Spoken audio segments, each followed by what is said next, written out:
flyweight prospect, JP Buys. What's going on, man? How's life right now for you? I'm good, man. Life is going on. Fight got a bit pushed back, so I have a little bit more time to eat what I want. So I'm kind of happy, man, right now. All right. We'll get into that a little bit later. First thing is, your last fight was November of 2019, and a lot of things happened since then in the world. How has your life been throughout the last 8 months or so? Yeah, I mean, after my last fight, I was riding the high a little bit. I was still at training, but enjoying the time with my wife as we fought on the same night. So we kind of just got settled into the United States and took some time off. We started off the new year with a bang, hoping to fight soon, but like the whole world crashed. So when that crashed, me and the wife, we were training outside. We didn't have a home gym at the time. We were just kind of training in the sun. We got sunstroke, got sick, like you Wow. name it, it happened to us. And then, yeah, at some point we took a little old shed in the back of our yard and we completely renovated that into a home gym. And yeah, that's kind of the turning point for us. When we did that, our training increased a hell of a lot. Now, with the move, it must have been pretty crazy with that pandemic hitting you so quickly. Yeah, I mean, it was pretty crazy, man. We just came. I thought like coming from South Africa, coming to the United States, I was like, man, the opportunities are gonna rain at me. Like fights are gonna just pop up and sponsorships and lives will be good. And then it like hit me for a home run. Mm. I got the opposite, but we still hanging in there. You competed on the Contender series in 2017. It didn't go your way. Coming out of that fight and looking back at what you did right and what you did wrong, what changes did you make since then? The biggest thing for me, I would say, is my mind. I changed my mindset about things coming out of South Africa. At the time, I wasn't surrounded by many UFC fighters, or I was surrounded by local fighters and things like that. So when I came to the United States, being on the mat with multiple UFC fighters, I kind of idolized everyone.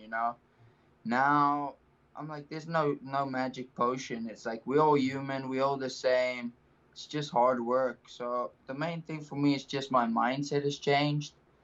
And since then, I fought at 125 at flyweight. Then I lost that fight, and I thought to myself, I was 21 years old. I needed to focus on improving as a martial artist instead of having majority of my camp cutting weight.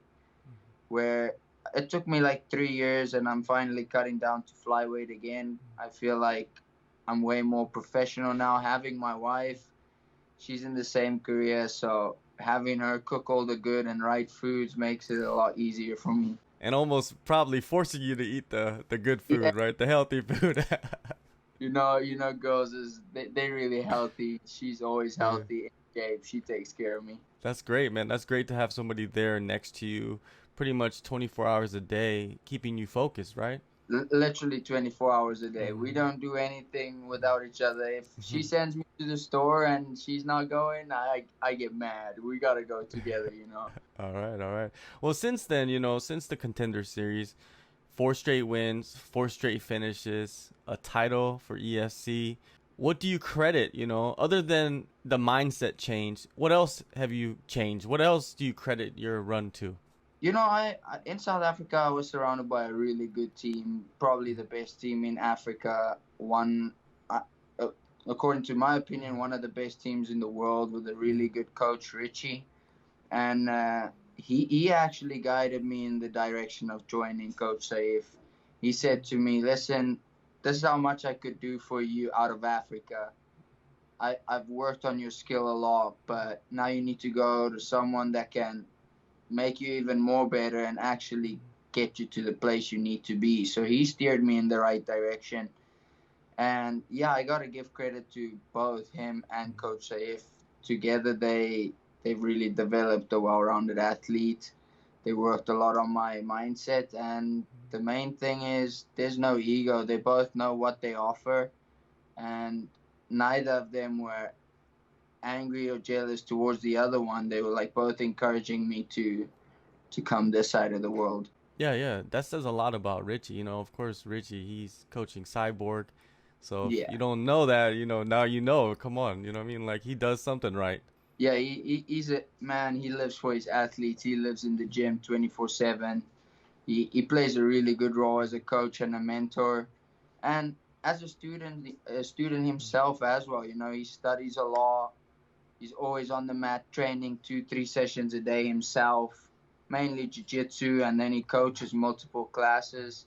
So yeah, he lives the fight game too. And I mean, for him, at the time I left his gym. I was maybe one of the top guys in the gym, you know, and for him to be like, yo, like, go spread your wings, that says a lot about him, you know. He's not trying to hold me back. Yeah, of course, man. So how has the transition been? Because they do have different coaching styles. They're different people. You know, has it been easy for you to at Fortis MMA getting used to the style that they have over there? Yeah, for sure, you know, it's like you said, very different. Like Richie is really calm and like speaks to you very technical. Coach Saif, he's hard on us. He guides us. He's like a leader, you know. He pushes us beyond our limits. He makes sure that you give 120%, even though if you think you're giving 100, he expects more out of you, and it's been really good to me. The transition for me from Richie to Coach Saif was been really smooth. You know, at Richie, although it was more sessions and more technical, I in any session or anything I do in life, I push 100%. You know, I don't go and I half-ass through anything. I went from Africa all the way to Vegas to go fetch the girl of my dreams and actually marry her. I came here, gone into practice, had to fight a hell of a lot to earn respect, you know. But that's the way the team is. We always push each other really hard. We give each other 100% on the mat, and then after we find. But on the mat, we grind, and there's no friends, you know. Coach Steve makes sure that if we go into a session, you're not gonna be buddy buddy on the mat. You're gonna work. There's no doubt that Coach Safe is one of the best in the world, and Fortis is one of the best teams in the world. So you found a great place to elevate your skill set. Now the date of the Contender series, it was supposed to be August 11th. Now it's switched to September 1st. Why did the UFC change this matchup and move it? You know, the UFC did everything. Me and myself, we've been working with them and immigration lawyers, man, like countless amount of hours. And unfortunately, due to the coronavirus, it pushed all my paperwork and my appointments back. I mean, I was supposed to have a biometrics appointment on the 24th of March, and I'm still currently waiting on an appointment, you know. So my paperwork is kind of pushed back due to the coronavirus and the USCIS shutting down. So yeah, Mick's worked with us. He worked with Safe, and they came to a solution where they would move the fight to September 1st, so I don't lose my opportunity and actually have more time for my paperwork to arrive. Yeah, more time for everything. And luckily, the Contender series is going all the way to October. So, you know, what I mean, usually it's like 1 month and it's over with. But luckily for you, I guess spread out within a 2-3 month span. So, but the date change, it doesn't matter. The opponent's the same. Break him down, Nate Smith. Give me your thoughts. You know, what I've seen about the guy is he's had a really good run as a professional. As an amateur, not so good, but at the end of the day, that's amateur. You're supposed to fight lots. You have to get experience. But professional, 6-0, multiple finishes. I feel like we have a very similar style. We both handle ourselves on the feet, but our bread and butter is making contact and grappling and out wrestling our opponents. He's a really high level wrestler. Wrestled, I think he wrestled at the Youth Olympics, or he was actually he was trying out to go, or whatever the case is. But yeah, he's a really high level wrestler, BJJ purple belt. But yeah, I think it's just the wrong time for him. Unfortunately, you know, he wants to win. I have to win. It's two different mindsets going into this fight. Now with the weight, going back down to 125. You say you have your wife cooking all the healthy meals. She's there to keep you focused. How has it been for you? Are you enjoying the process right now, or is this something that you really hate and it's just like, man, I wish this is over real fast? You know, I have my friends. I'm a foodie. You know, I Yeah. always like food. Whatever I do, I like to put food at stake. So if I go into a session, even back in Africa, my friends would be like, you know what, if you win this fight by this submission, I'll buy you this food, and I'm like, okay, now like that made it more worth it, you know. So I always post about food, and food is a big thing for me. And when I post my diet food, my friends always contact me, and they're like, man, like even though your food is so healthy, it just looks so good. Yeah. My wife, she can really handle herself in the kitchen, and myself and her both have been cutting weight. We've been working with the Lockhart guys. She's been working with Eric Pena, and I've been working with Ian. And just those guys and her together, it's like a magic potion. You know, they've mixed it up really, really good. So I can't say that I'm hating life. My food is really good. I'd obviously like the portions to be a little bit bigger, you know. I've never heard a man that says he doesn't like food. But other than that, with the date change, it was kind of sucky because I was right at weight, and then the date changed. So I was like, okay, I can eat a little bit more, and now I just got to restart again, you know. But I didn't let myself go. I managed it pretty well. What do you believe separates you from Nate Smith? What is the X factor in this fight? Like I said, I think the separation between me and him is he's 6-0 as a professional. I'm 8-2 as a professional, but I've lost on the Contender Series before. You know, he wants to win, and he has the whole thing of like his undefeated record on his shoulders, where I have to win. Like I need to win this fight because if I don't, it took me 3 years to just fight myself back in this position. So I think the thing that separates us is obviously that mindset of things as the first part of it, and then the second part. I mean, I think I'm just better than him in all aspects of martial arts. If I have to compete with him on a wrestling mat, I feel that I would win. I'm sure he feels the same. If we got a grapple, I see myself submitting him.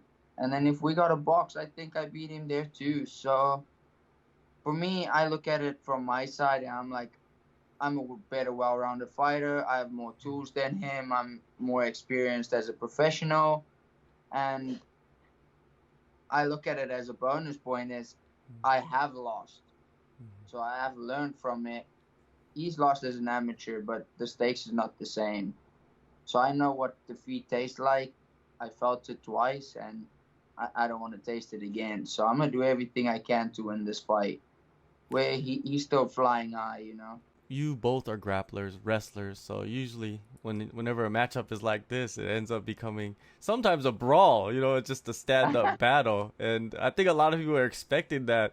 It's a high likability that you could end up that way, right? That fight could be a Yeah, three-round just war. that's definitely, you know, I fought a undefeated Russian wrestler as well, and it was a slugfest. I just wanted to fight him. I was like, you know what, we're not gonna wrestle each other. We gotta fight each other. And I was throwing everything, even the kitchen sink at him. And I mean, if that happens in this fight, it happens. But at the same time, I know Coach Safe knows how to ground me. You know, he's a mentor, and he enforces his will and makes sure that you stay on path. So even if it does happen where I get carried away, I trust and I believe in his cornering and coaching that he will pull me back onto the path real quick. Be like, hey, like wake up, do the right thing. Now, one last thing before I let you go. There's many different types of individuals in this sport. Changes as you go throughout your career, and usually fighters, individuals, they fit into two categories, like a martial artist lifestyle or a prize fighter lifestyle. What do you feel like you fit in? I think I have the spice of both. I live martial arts, like the martial arts lifestyle. I really love each aspect of martial arts on its own. Probably one of my favorite martial arts is jiu-jitsu. It's very respectful, and I embrace that culture and that sport. But then at the same time, if you go look at my career, I'm also the chicken without the head. You know, sometimes I get a little bit carried away, lose my mind. So I'm basically a martial artist, just waiting for the explosion to be the prize fighter. All right, well, we're gonna see that, man. September 1st, Contender Series, Las Vegas. JP, appreciate the time. Good luck on the fight. Good luck on the rest of the camp, and be safe, man. Be safe out there. It's a wild, wild world. Thank you for having me. I appreciate you.